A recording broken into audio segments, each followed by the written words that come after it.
Hello viewers, welcome to Kalirikkurichi cinema. இந்த வீடியோவில் நம்ம ரஜினிகாந்த் கூட சோபனா நடித்த படங்களை பற்றி தாங்க பார்க்க போகிறோம். 1 இல்லைங்க 2 இல்லைங்க 3 படங்கள் நடிச்சிருக்காப்புல.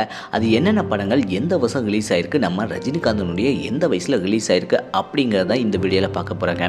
அதுக்கு முன்னாடி நம்ம சேனல் வீடியோவை இப்போ தான் ஃபஸ்ட் டைம் பார்க்குறீங்களா, நம்ம சேனல் வீடியோவாக ஃபுல்லாக பாருங்கள், லைக் பண்ணுங்கள், கமெண்ட் பண்ணுங்கள், சப்ஸ்கிரைப் பண்ணுங்கள், கூடவே இருக்கிற பெல் ஐக்கனை மறக்காமல் கிளிக் பண்ணுங்கள். வாங்க வீடியோக்குள்ளே போகலாம்.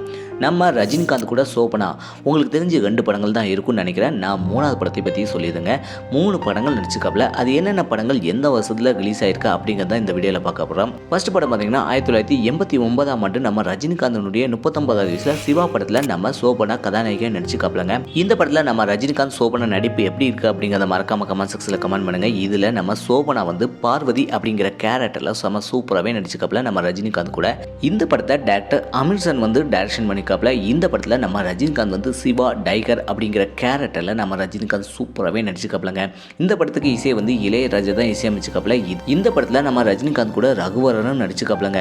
இந்த படத்தில் உள்ள கதை எப்படி இருக்குது, இந்த படத்தில் உள்ள பாட்டு எப்படி இருக்குது அப்படிங்கிறத மறக்காம கமெண்ட் செக்ஷனில் கமெண்ட் பண்ணுங்கள். நம்ம இளையராஜாவுடைய பாட்டு எப்படி இருக்குது அப்படிங்கிறதையும் மறக்காம கமெண்ட் செக்ஷனில் கமெண்ட் பண்ணுங்கள். 2வது படத்தை பற்றி பார்த்தோம்னா 2வது படம் உங்களுக்கு எல்லாத்துக்குமே தெரிஞ்ச படமாக இருக்கும்னு நினைக்கிறேன். அதை பற்றி நான் சொல்லியிருந்தேங்க. 2வது படம் 1991ஆம் ஆண்டு நம்ம ரஜினிகாந்தனுடைய 41வது வயசில் தளபதி படம் தாங்க.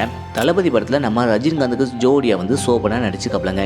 இந்த படத்தில் நம்ம ரஜினிகாந்தை லவ் பண்ணுவாப்புல, சோபனா ரஜினிகாந்த் லவ் பண்ணுவாப்புல. ஆனால் பார்த்தீங்கன்னா அரவிந்த் சாமி தான் கல்யாணம் பண்ணிக்கிறாப்புல. இந்த படத்தில் சுப்புலட்சுமி அப்படிங்கிற கேரக்டரில் நம்ம சோபனா சூப்பராகவே நடிச்சிருக்காப்புலங்க. இந்த படத்தை யார் டைரக்ஷன் பண்ணிக்காமல எல்லாத்துக்கும் தெரிஞ்சுக்கணும்னு நினைக்கிறேன். மணிரத்னம் தான் டைரக்ஷன் பண்ணிக்காப்புல. மணிரத்னம் டைரக்ஷனாலே ஒரு சூப்பரான படமாகவே அமைஞ்சிருக்கும். நம்ம ரஜினிகாந்துக்கு இது ஃபஸ்ட் படமாகவே அமைஞ்சிருக்குங்க. இந்த படத்தில் சூர்யா அப்படிங்கிற கேரக்டரில் நம்ம ரஜினிகாந்த் சூப்பராகவே நடிச்சிருக்காப்புலங்க.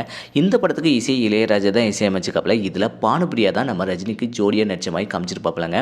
இந்த படம் எப்படி இருக்குது, இந்த படத்தில் உள்ள கதை பாட்டு எப்படி இருக்குது அப்படிங்கிறத மறக்காம கமெண்ட் செக்ஷனில் கமெண்ட் பண்ணுங்கள். 3வது படத்தை பற்றி பார்த்தோம்னா 3வது படம் 2014ஆம் ஆண்டு நம்ம ரஜினிகாந்தனுடைய 64வது வயசில் கோச்சரையான் படம் தாங்க. கோச்சரையான் படத்தில் தீபிகா படுகோன் நடித்தாலும் இதில் ஒரு பிரின்சியஸ், அதாவது ஒரு நாட்டினுடைய அரசியாக நம்ம சோபனாவை காமிச்சிருப்பாப்புலங்க. யாகவி மகாதேவி தேவிகி அப்படிங்கிற கேரக்டரில் சூப்பராகவே நடிச்சிருக்காப்புலங்க. இந்த படத்தை டைரக்டர் சௌந்தர்யா ரஜினிகாந்த் தான் டைரக்ஷன் பண்ணிக்காப்புல. இதில் நம்ம ரஜினிகாந்த் கோச்சரையான் அப்படிங்கிற கேரக்டரில் செம சூப்பராகவே நடிச்சிருக்காப்புலங்க. இந்த படம் ஒரு அனிமேஷன் படமாக அமைஞ்சாலும் ஒரு ஆவரேஜ் வெற்றியை தான் அடைஞ்சிருக்கு. இந்த படத்துக்கு ஏஆர் தான் இசையமைச்சிருக்காப்புல. இந்த 3 படங்களில் நம்ம ரஜினிகாந்த் கூட சோபனா நடிச்சிருக்காப்புலங்க. அதில் எந்த படத்தில் நம்ம ரஜினிகாந்த் கூட சோபனா சூப்பராக நடிச்சிருக்காப்புல, பெஸ்ட் பேராக நடிச்சிருக்காப்புல அப்படிங்கிறத மறக்காம கமெண்ட் செக்ஷனில் கமெண்ட் பண்ணுங்கள். இதே போல் சினிமா தொழில் தெரிஞ்சுக்கிட்ட கலிரிக்குறிச்சி சினிமா சப்ஸ்கிரைப் பண்ணுங்கள். கூடவே இருக்கிற பெல் ஐக்கனை மறக்காம கிளிக் பண்ணுங்கள். தேங்க்ஸ் ஃபார் வாட்சிங்.